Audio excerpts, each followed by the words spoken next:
Damos una bienvenida a todos aquellos que nos van a ver, nos están viendo y están aquí con nosotros en la comunidad cristiana de Transformación. Una iglesia con propósito para la gente de hoy. Alguien me dijo, uy, ¿usted cómo se ve de sexy haciendo? ¿Y ella quién más? ¿Quién más? Muy bien, listo. Vamos a leer la Biblia en la primera epístola del apóstol San Pablo a los Corintios, capítulo 15. Ese texto tiene 58 versos, ese capítulo, pero ya ahorita hicimos el ejercicio de leerlo. Entonces vamos a trabajar solamente del verso 1 al 10, porque el tiempo en televisión es muy... Entonces, estamos en... ya. ¿Listo? Primero a los Corintios, capítulo 15, versos del 1 al 10. Lo vamos a leer en el nombre de nuestro Señor y Salvador Jesús, la bendición del Todopoderoso Padre y la unción de nuestro amado Espíritu Santo. Amén. Dice, amados, dice la Biblia, además os declaro, hermanos, el evangelio que os he predicado, el cual también recibisteis, en el cual también perseveráis, por el cual asimismo si retenéis la palabra que os he predicado, sois salvos, si no creísteis en vano.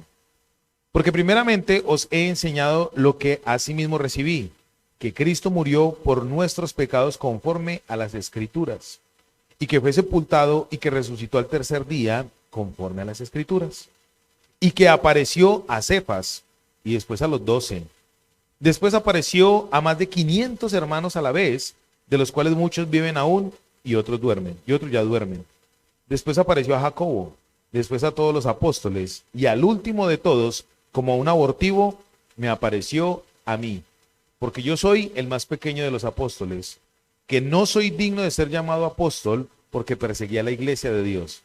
Pero por la gracia de Dios soy lo que soy, y su gracia no ha sido en vano para conmigo. Antes he trabajado más que todos ellos, pero no yo, sino la gracia de Dios conmigo. Palabra de Dios.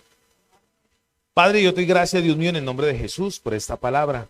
Ayúdanos, Dios mío, a que esta palabra surta el efecto transformador en nuestra vida, el de cambio, que nosotros podamos vivir conforme a ella, Señor. Yo te ruego que me uses, no sea yo, sino tu presencia, que pueda transmitir el mensaje de la palabra y que esta palabra traiga refrigerio a mis hermanos, traiga ánimo, fuerza, traiga salvación, libertad, Dios mío, en el nombre de Jesús. Amén. El mensaje lo hemos llamado Buenas noticias que transforman. ¿Por qué buenas noticias que transforman? Porque el evangelio, ¿qué hace en una persona? El evangelio, cuando una persona vive el evangelio, se transforma. Deja de ser el mismo ente, deja de ser la misma mujer, deja de ser el mismo hombre. Cuando una persona percibe el evangelio, automáticamente en su vida pasa algo. Tan pasa algo en la vida de cualquier persona que escucha el evangelio, que muchos, por no decir la gran mayoría, se vuelven apáticos. No, porque no resisten el Espíritu de Dios cuando viene a una persona. El único espíritu que repele al Espíritu de Dios es el espíritu de la raza humana. Es el único espíritu que le dice al Espíritu de Dios, no, porque ni siquiera los animales, este mismo texto lo dice, ni siquiera los animales son capaces de resistir al Espíritu de Dios. Este pasaje me gusta mucho. Por tiempo no vamos a alcanzar a hablar mucho, pero vamos a hacer una serie de este capítulo. Pregunta. Cuando a usted le hablan del evangelio, ¿usted qué piensa?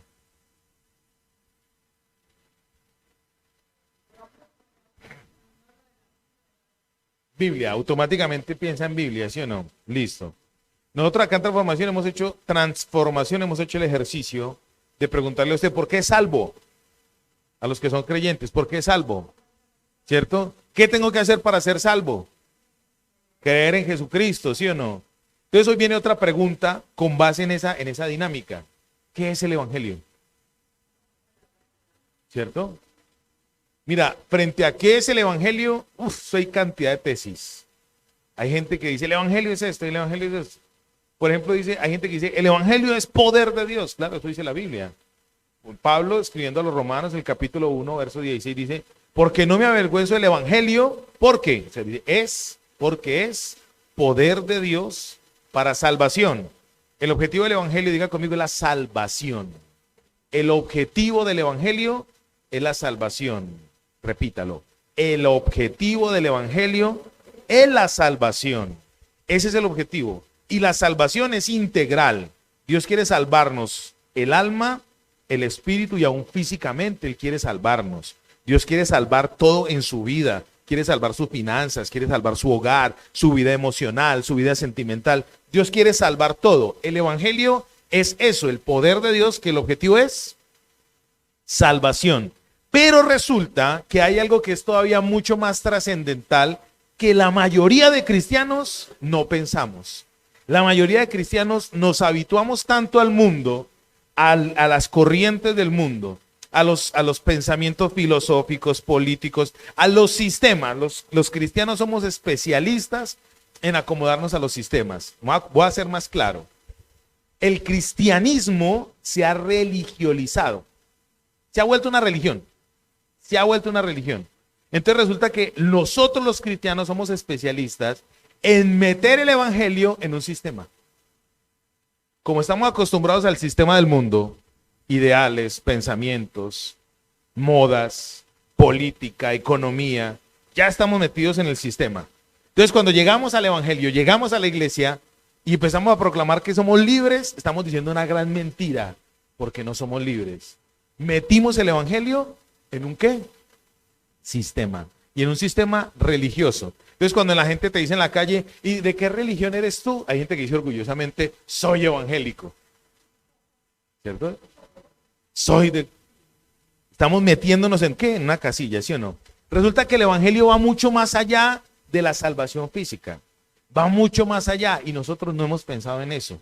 Y hoy quiero que, por lo menos en la introducción, empecemos a pensar en esto. Y es en lo siguiente.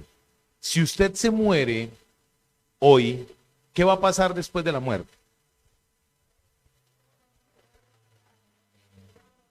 Así que vamos a mirar. Después de la muerte, ¿qué va a pasar? Hay otra vida, ¿sí o no? Bueno, yo no estoy corchando, solamente estoy diciéndole a usted porque eso a mí me han puesto a pensar con eso. Hay una vida, claro, ¿sí? Hay gente que dice que no, hay gente que dice que sí, papá. Yo hoy quiero decirle lo que dice la Biblia, en lo que nosotros creemos. Parte de nuestro fundamento doctrinal, ¿cuál es? La resurrección. Y dice la Biblia que Cristo fue el primero que resucitó como primicias del poder de Dios. Entonces el evangelio es salvación, ¿sí o no? Pero el evangelio también manifiesta qué va a pasar después de la muerte. Y la Biblia dice que el último, aquí en en el pasaje de 1 Corintios capítulo 15, dice que el último enemigo que va a vencer Dios es la muerte. Pero resulta que en el verso 54 dice, sorbida es la muerte en victoria. O sea que la muerte ya ¿qué? Ya fue vencida. Entonces dice, me gusta mucho porque dice, el último enemigo por vencer es la muerte. Pero dice que en el verso 54 dice, ¿ya fue qué? Vencida, porque fue absorbida. Quiero que usted piense en esto. Hoy vamos a mirar qué es el evangelio. ¿A quién se le reveló el evangelio? De pronto por primera vez yo creo esto. Yo soy uno de los que plantea esa tesis y lo creo. ¿Y cuál era el objetivo, el propósito principal del evangelio? ¿Están conmigo? Muy bien, en el verso 1 dice, además os declaro, hermanos, el evangelio que os he predicado, el cual también recibisteis, en el cual también perseveráis. Verso 2, por el cual asimismo, si retenéis la palabra que os he predicado, sois salvos. Si no, creísteis en vano. Este mensaje de esta epístola pareciera que es solamente para una iglesia, para creyentes, no para no creyentes, no para gente nueva. Es verdad. Voy a contextualizarlos. El apóstol Pablo, cuando escribió la epístola a los Corintios, la escribió más o menos entre el 50 y el 54 de la era cristiana. O sea, hace 1930 y pico de años más o menos. Si estoy bien en la cuenta. En el primer siglo, años 50-54 de esta era, de la era después de Cristo. Escribió esta epístola, la epístola a los Corintios, porque la iglesia de Corinto, en el Asia Menor, era una iglesia de muy poquita gente. Corinto era un pueblo de más o menos 600,000 personas. Y la iglesia de Corinto era una iglesia aproximadamente de 1000 personas. Era una iglesia pequeña a nivel de demográfico, era una iglesia pequeña. Pero resulta que esta iglesia estaba permeada por una cantidad de conceptos religiosos. Había unos templos allá, el templo de la fertilidad de Afrodita era uno de los templos más fuertes de allá, y habían unas mujeres que llamaban las prostitutas sagradas. Allá iban hombres a los cultos que le hacían a Afrodita. ¿Y cómo? La misma, están por la misma línea. Artemisa y Diana, muchos senos. Y Afrodita era uno de los templos que habían allá. Allá habían varios templos ocultos, centros de adoración, altares ignómicos habían allá. Y uno de los templos era el templo de Afrodita. Cuando iban ignómicos, de ignominia, donde se hacen cosas que no son. Entonces resulta que allá iban los hombres y le pagaban a las prostitutas. Esas mujeres mantenían con el pelo muy corto, a veces unas mantenían incluso rapadas. Tanto las sacerdotisas de Artemisa, de Diana, de Afrodita y otros dioses que habían allá, que adoraban allá. Entonces iban los hombres allá y tenían relaciones sexuales con las mujeres, que eran las sacerdotisas de esos templos. Entonces era un pueblo muy religioso, una ciudad muy religiosa, y al ser tan idolátrica tenían muchos conceptos metidos ¿en dónde? En su mentecita, muchos sistemas religiosos, muchos sistemas de adoración. Entonces cuando viene el apóstol Pablo lleno del Espíritu de Dios, empezó a hablarles a ellos el Evangelio. Me gusta mucho acá en este capítulo, porque dice que él recibe el Evangelio que le dio a ellos, lo recibió de Dios. Dice, como dice en el capítulo 11, porque yo recibí del Señor lo que ahora les doy a ustedes. Que el Señor Jesús, la noche que fue entregado, tomó pan y lo partió. O sea, ¿quién le enseñó a él eso? El mismo Señor Jesús. Entonces aquí en este pasaje dice que él recibió el Evangelio ¿de quién? De Cristo. ¿Usted cree eso? Es muy importante esto, ¿por qué? Porque para los judíos, para el pueblo oriental, el testimonio de dos personas es fundamental. Allá, para que una persona la condenen a libertad o la condenen a una pena, tiene que haber mínimo dos personas. Ya con el testimonio de dos, ese testimonio era veraz, era radical, era verdadero. Váyase conmigo para el libro de Hechos de los Apóstoles, ahí detrásito. Hechos de los Apóstoles, capítulo 9.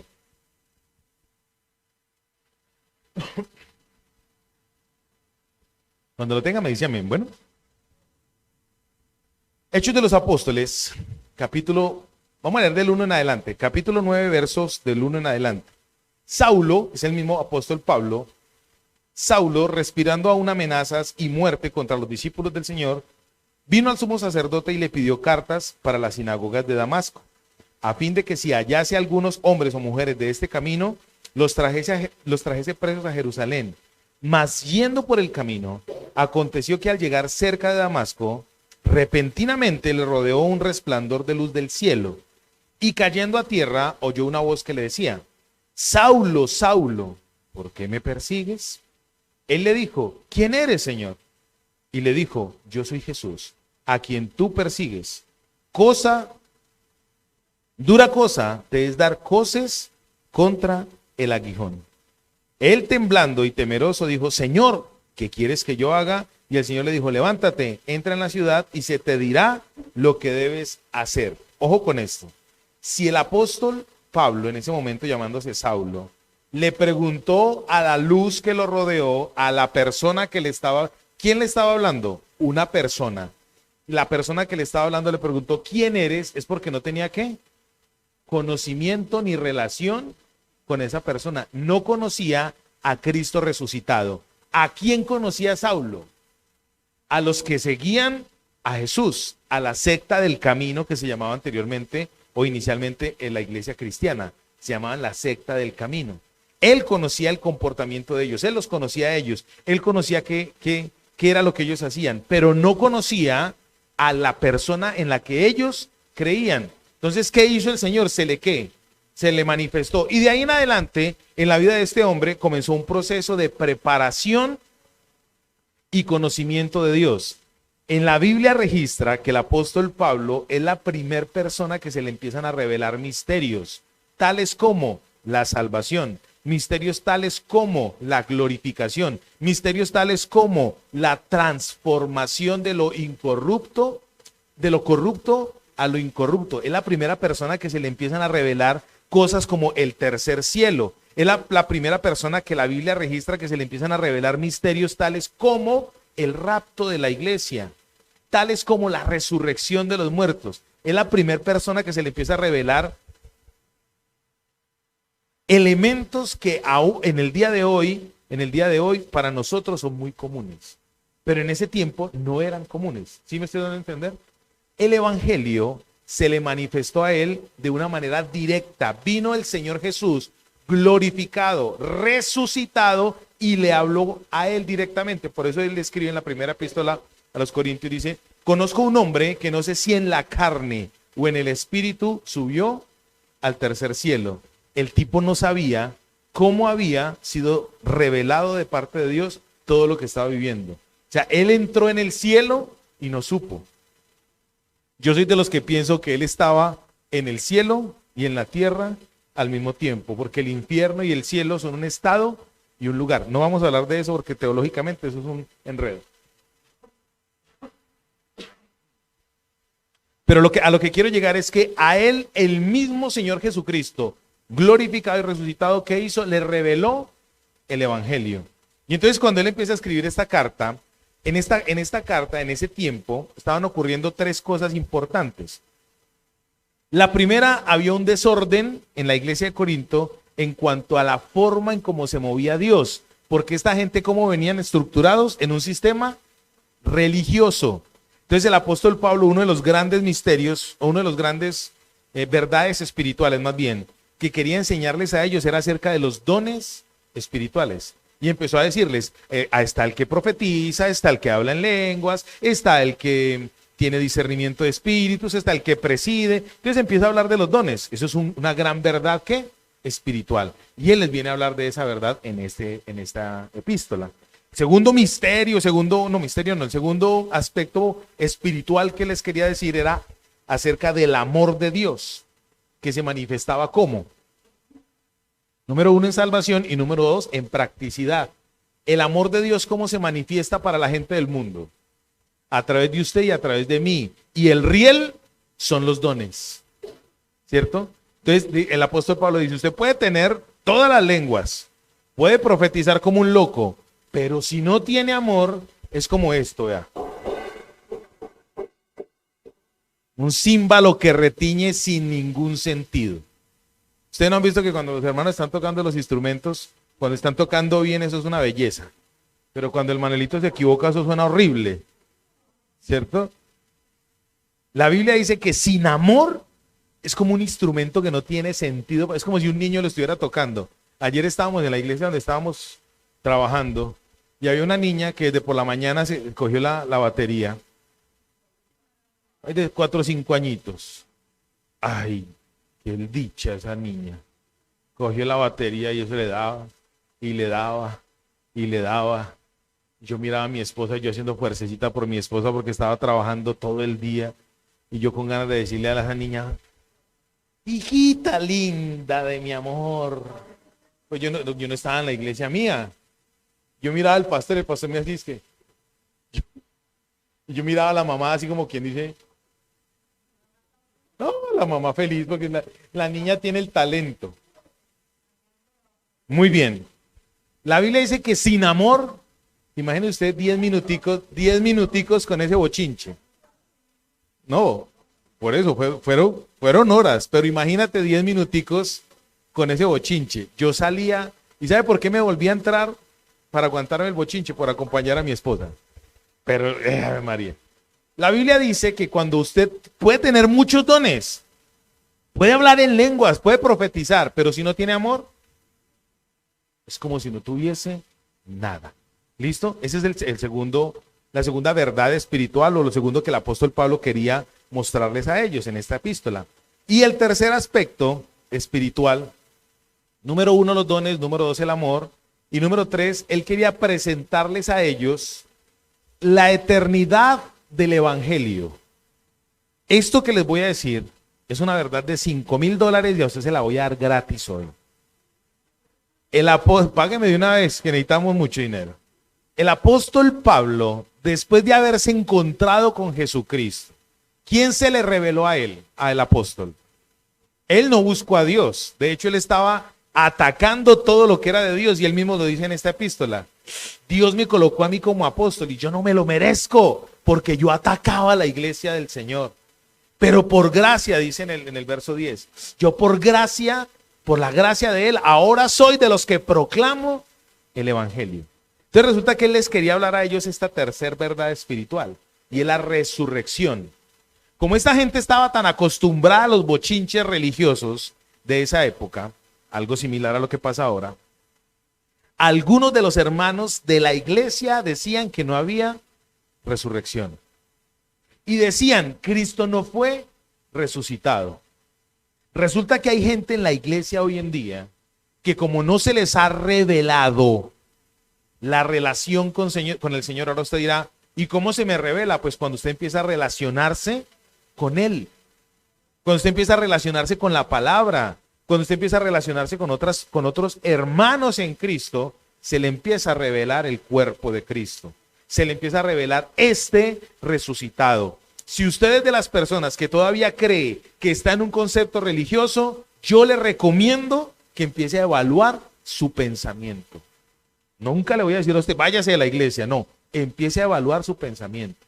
¿Usted todavía está consumiendo de afuera? Ay, sí, yo creo en Dios porque a mí mi mamá y mi papá me enseñaron. Yo últimamente vengo en un parangón con mi hijo. Yo le he venido diciendo a mi hijo de 12 años, tú no eres cristiano. Porque su comportamiento es de un no creyente. Yo a él, ¿qué tengo que hacer?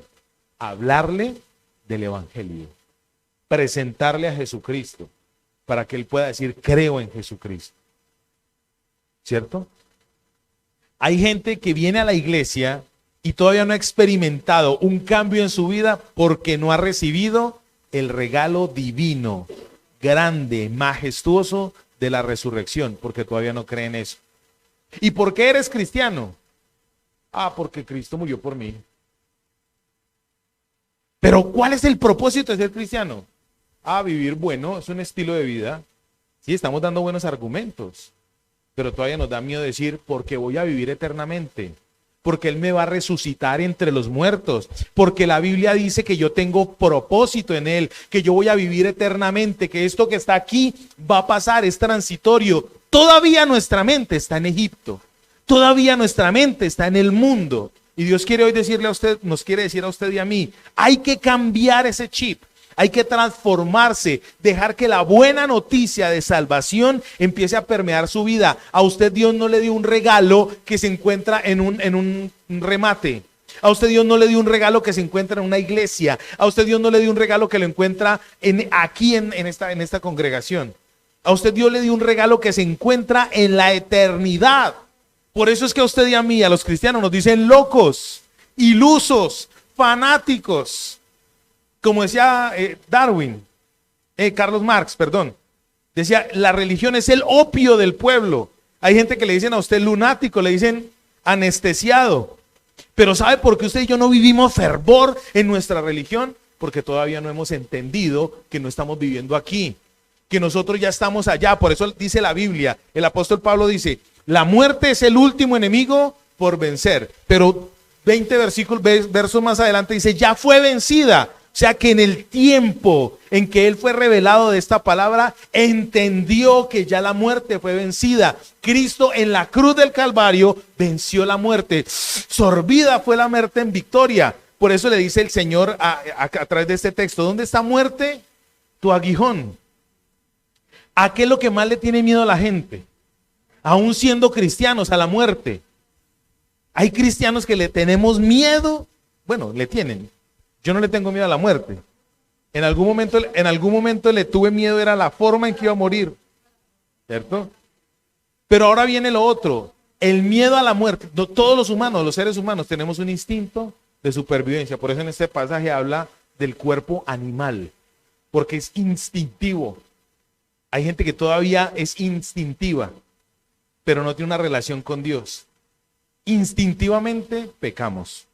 instintivamente buscamos aceptación en la gente, instintivamente comemos, instintivamente las mujeres nos dejamos endulzar el oído, instintivamente los hombres nos dejamos seducir por la vista, porque es que algo instintivo. Asimismo es la vida eterna.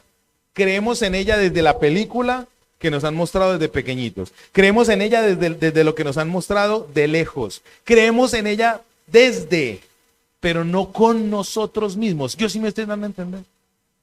Hoy Dios nos está diciendo que una de las verdades trascendentales del Evangelio es la resurrección. Resulta que en esa época, en la iglesia a los Corintios, se empezaron a levantar herejías.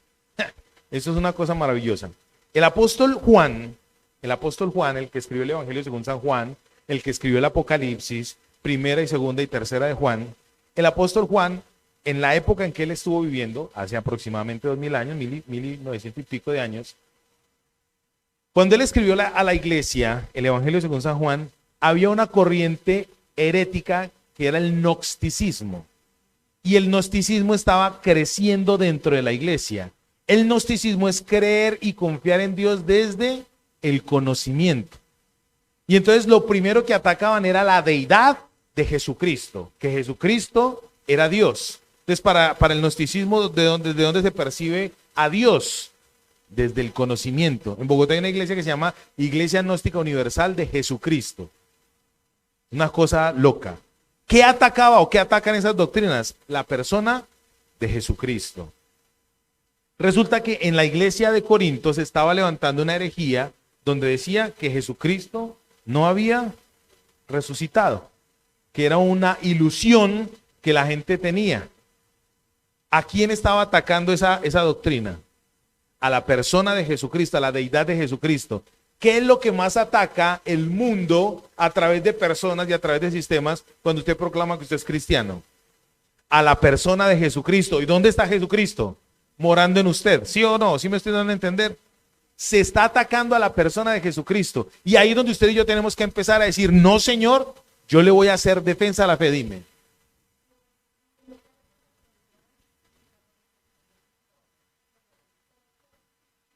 Epicúreos.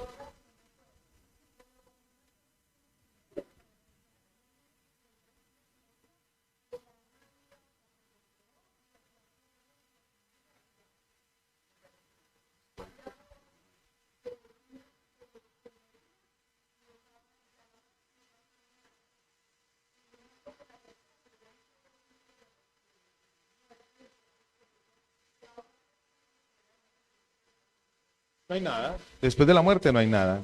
Bueno, hasta ahí estamos bien, ¿sí o no? Entonces está claro que el evangelio es para qué, buenas noticias para qué, transformar la mentalidad de una persona. Que a los evangélicos nos dicen locos, fanáticos, porque estamos proclamando que vamos a vivir después de morir. Hombre, me parece más loco pensar que la gente se va a quedar en este ciclo vicioso de la tierra para forever. No hay esperanza.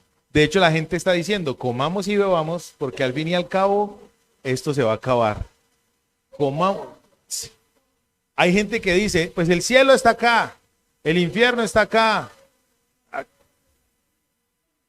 Es este. Si usted vivió mal, vivió su infierno.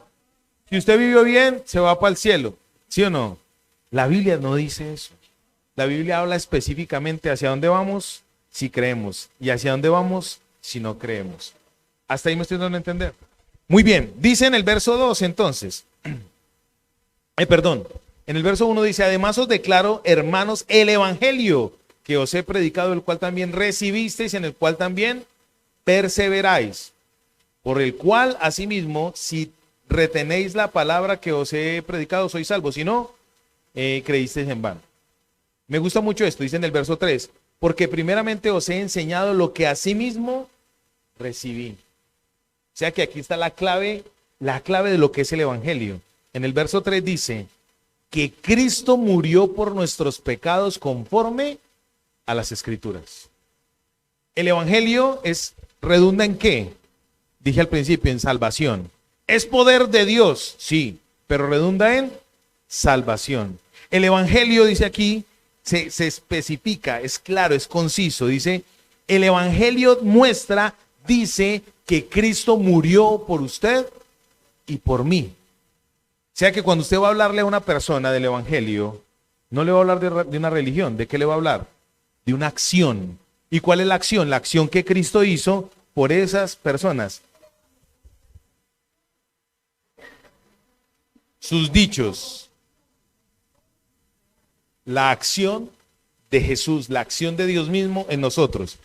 Si usted quiere alguna vez decir, es que yo no entiendo qué es el evangelio, yo le recomiendo que lea 1 Corintios capítulo 15, verso 3, donde dice, porque primeramente os he enseñado lo que asimismo recibí, que el evangelio es, Cristo murió por nuestros pecados conforme a las escrituras. ¿Dónde está escrito eso en el Antiguo Testamento? Pues resulta que está en el libro de Isaías capítulo 53. ¿Les gustaría leerlo? Isaías capítulo 53, versos del 5 al 12. Váyase conmigo para el Evangelio según Isaías. Evangelio según Isaías. Ay, pastor, usted está diciendo cosas que no son. 53, del 5 al 12. Isaías se dice que es el Evangelio del Antiguo Testamento porque proclama las buenas noticias. Dice, mas el herido fue por nuestras rebeliones, molido por nuestros pecados. El castigo de nuestra paz fue sobre él, y por su llaga fuimos nosotros curados. Todos nosotros nos descarriamos como ovejas, cada cual se apartó por su camino. Aquí podemos decir, mas Jesús cargó en él el pecado de todos nosotros. Angustiado él y afligido, no abrió su boca. Como cordero fue llevado al matadero, y como oveja delante de sus trasquiladores, enmudeció y no abrió su boca. Por cárcel y por juicio fue quitado, y su generación, ¿quién la contará? No tuvo hijos. Fue cortado de la tierra de los vivientes, y por la rebelión de mi pueblo, él fue herido. Se dispuso con los impíos, su sepultura fue así, mas con los ricos fue en su muerte, aunque nunca hizo maldad ni hubo engaño en su boca. Con todo esto, Cristo quiso quebrantarlo, sujetándole a padecimiento cuando haya puesto su vida en expiación por el pecado. Verá linaje, vivirá por largos días, y la voluntad de Jehová será en su mano prosperada. Verá el fruto de la aflicción de su alma y quedará satisfecho por su conocimiento. Justificará a mi siervo justo a muchos y llevará las iniquidades de ellos. Dice así, por tanto, ojo con esto, el Padre dice, por tanto yo le daré parte con los grandes y con los fuertes repartirá despojos. Por cuanto derramó su vida hasta la muerte y fue contado con los pecadores, habiendo él llevado el pecado de muchos y orado por los transgresores. El evangelio entonces se puede resumir en que Cristo, ¿qué hizo? Murió por usted y por mí.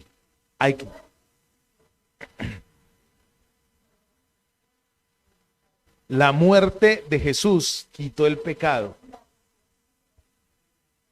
La muerte de Cristo quitó el pecado, que era lo que nos estorbaba. Y su resurrección abrió la puerta para nosotros volver ¿a dónde? A donde debimos haber estado siempre, en el paraíso. A donde debimos haber estado siempre, en el paraíso, donde nunca habrá falta de ningún bien. Entonces el evangelio, ¿a dónde lo quiere llevar a usted, mi querido hermano? Al paraíso. En la resurrección, a través de la resurrección de Jesucristo, Él quiere restituirnos a usted y a mí el lugar de donde nunca debimos haber salido. Esto es glorioso. Y es una de las verdades espirituales que Dios quiere que usted y yo entendamos. Porque cuando usted y yo entendemos eso, no nos va a achicopalar lo que esté pasando en el mundo. No nos va a angustiar que no tengamos para los servicios. No nos va a angustiar que no tengamos para el arriendo. No nos va a angustiar que no tengamos empleo. No nos va a angustiar que nos deje el marido, que nos deje la marida. No nos va a angustiar absolutamente nada. Porque ya sabemos que en esto que estamos viviendo acá es ¿qué? Temporal, pasajero. ¿A dónde tenemos que mirar? El Señor nos está diciendo a usted y a mí desde hace mucho tiempo, puesto los ojos en Él, en Jesús, el autor y consumador de la vida, ¿sí o no? Me gusta mucho este pasaje de Corintios 15, porque Pablo hace referencia de testimonios. Y aquí apela al testimonio de la palabra, como está escrito por la escritura. En el verso 4 dice, en el verso 3 dice que primeramente Él nos ha enseñado el evangelio. ¿Y cuál es el evangelio? Que Cristo murió por nuestros pecados conforme a ¿qué? A la escritura. Y en el verso 4 dice, y que fue sepultado y resucitó al tercer día conforme a la escritura. Dos testimonios de lo que en el Antiguo Testamento ocurrió. Isaías fue escrito 500 años antes de que Jesucristo naciera. Entonces ya había un testimonio previo de lo que él iba a hacer.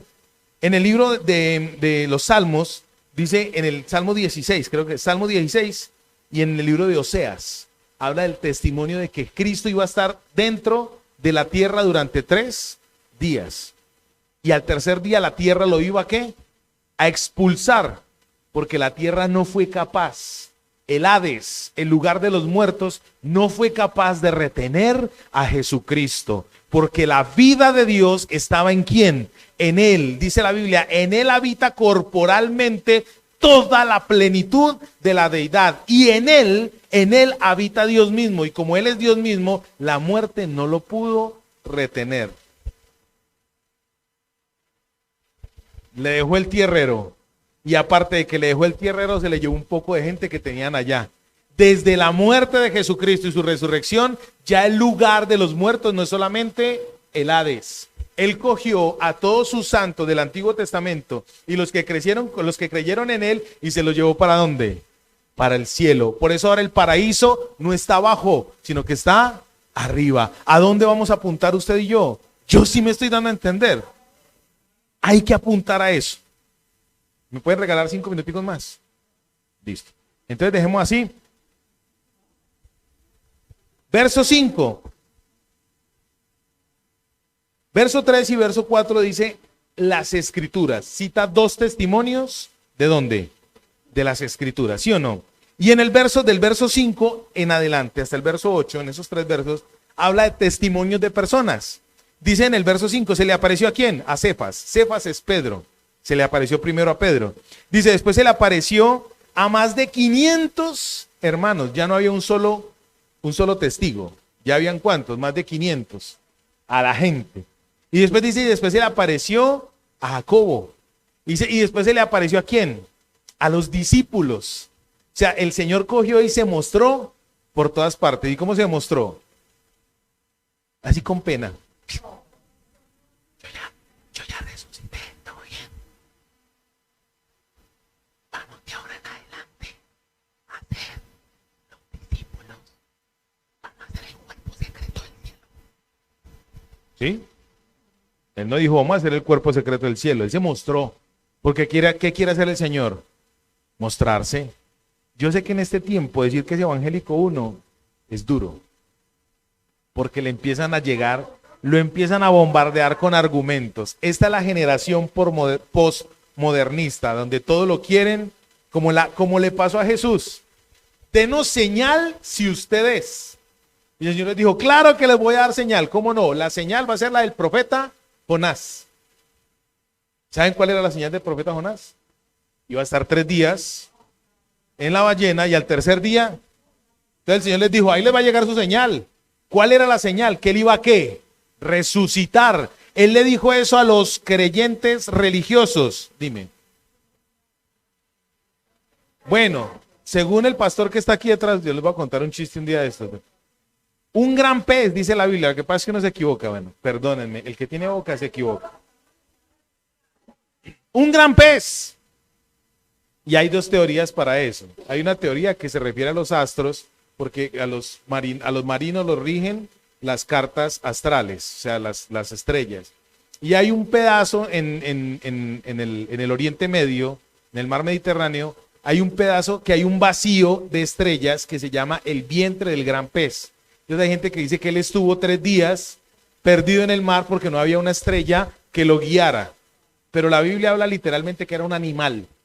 Era un animal que se lo tragó. La Biblia dice que cuando él salió de ese animal estaba quemado.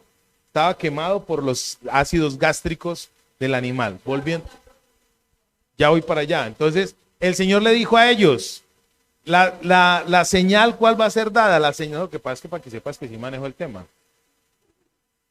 La señal, ¿cuál era? La señal era la señal de Jonás. ¿Y cuál fue la señal entonces, pues? La resurrección. El Señor les dijo a ellos, yo les voy a dar la señal, tan necesitados de señal, ya viene. Entonces ahora el mundo le dice a usted, necesito una señal de que Dios existe. Es más, usted y yo somos los que cada rato en nuestra oración decimos, Señor, si usted es real. Eso es duro. Porque todavía no se nos ha sido develada la resurrección. Si usted todavía tiene esas dudas, hermano, yo le recomiendo, haga la decisión de fe. Dé un paso de fe, crea. Nosotros somos especialistas en cerrar el corazón para no creerle a Dios. Y somos especialistas en abrirle el corazón a todo lo que se nos atraviese. A las mujeres llega un tonto ridículo diciéndole, usted cómo está buena, qué rico. Ay, él me ama. Le abre el corazón a lo primero y se le él me ama, es que él es brusquito para querer, Y si es un hombre, lo que lo mire, la que se le ofrezca, uy, esa es la que es, uy, mami, qué rico, lo que está rico. Y si la soroca le dice que sí, esa es, yo la amo, esa me va a hacer feliz. Porque todavía estamos pensando como, ¿cómo? Terrenales, claro, por eso el Señor está diciendo en este pasaje, hay unos que piensan como, terrenalmente. Para ir terminando, el apóstol Pablo escribió en 1 Corintios capítulo 2. Para el hombre natural, las cosas espirituales son ¿qué? Locura. Porque han de discernirse espiritualmente, no terrenalmente. Yo le voy a lanzar un reto a usted en este día. Si usted no ha experimentado a Cristo resucitado, el reto es búsquelo. Porque la Biblia sí dice eso, busque a Dios mientras pueda ser hallado. Y uno no halla a alguien que esté muerto. Un muerto, ¿dónde está? No está, es así de sencillo, no está. Pero Cristo, ¿cómo está? Él está vivo, Él está vivo. Listo, para terminar, recomendaciones en el verso 1 y 2. El apóstol Pablo está diciendo, además os declaro, ¿el evangelio es para qué? Declarar. ¿Qué es declarar? Declarar es mostrar, declarar es presentar, declarar es enseñar. Entonces, el evangelio, ¿qué hay que hacerlo? Mostrarlo. ¿Quién te quiere mostrar a ti el evangelio? Dime.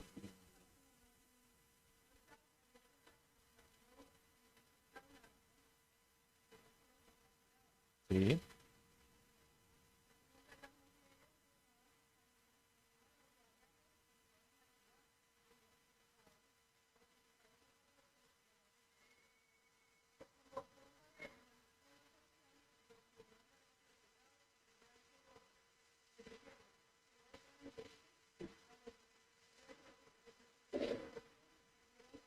Vinieron y se robaron el cuerpo.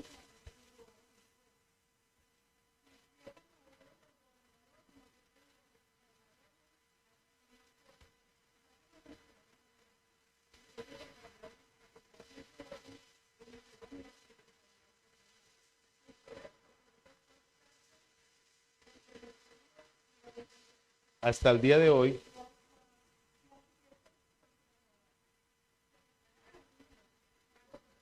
Johnny,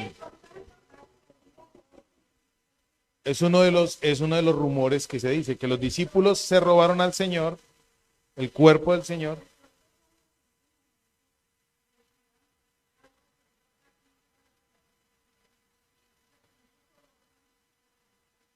Muy bien, ese es el origen del tema de que Jesús no resucitó. ¿Listo? Entonces el evangelio es para, dice aquí, os declaro hermanos el evangelio que os he predicado. Entonces el evangelio es para declararlo. ¿El evangelio es para qué? Predicarlo. El evangelio que os he predicado, el cual recibisteis. ¿El evangelio es para qué? Recibirlo. En el cual también perseveráis. ¿El evangelio es para qué? Por el cual asimismo si retenéis, ¿el evangelio es para qué? Retener la palabra que os he predicado, ¿sí o no? Se retiene la palabra, se retiene la predicación. El resultado de declarar, el resultado de predicar, el resultado de recibir, el resultado de perseverar, el resultado de retener, es el resultado, ¿cuál va a ser? Salvación. El resultado de es salvación. Ahora, ¿usted tiene que hacer esto? Sí, pero resulta que eso no lo hace usted en sus fuerzas, sino que Cristo fue el que lo hizo por usted. Esta era solo la introducción. Dentro de 8 días ya vamos a entrar en el grueso del mensaje. Vamos a sacarle el jugo a este pasaje. Amados, si no me di a entender, perdónenme, pero vamos a seguirle machacando hasta que exprimamos al máximo este pasaje. Usted se tiene que ir de este lugar con 2 pensamientos en su mente. El primero, ¿qué es el evangelio?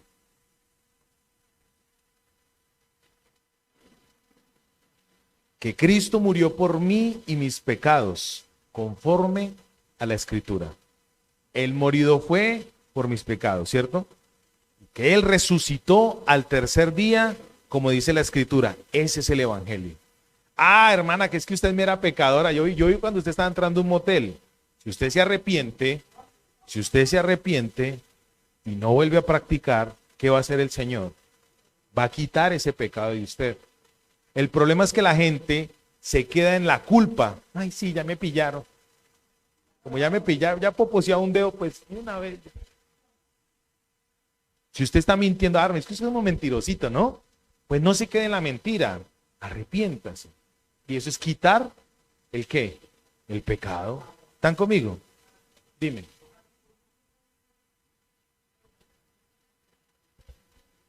Un conjunto de ideas, ¿cómo?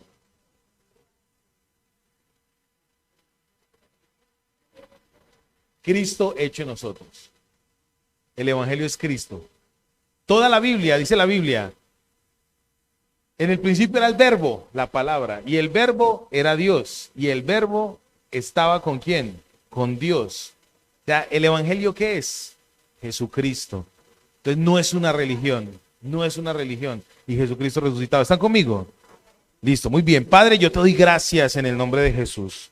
Gracias, gracias eternas, Dios mío, por tu salvación para con nosotros. Por favor, ayúdanos.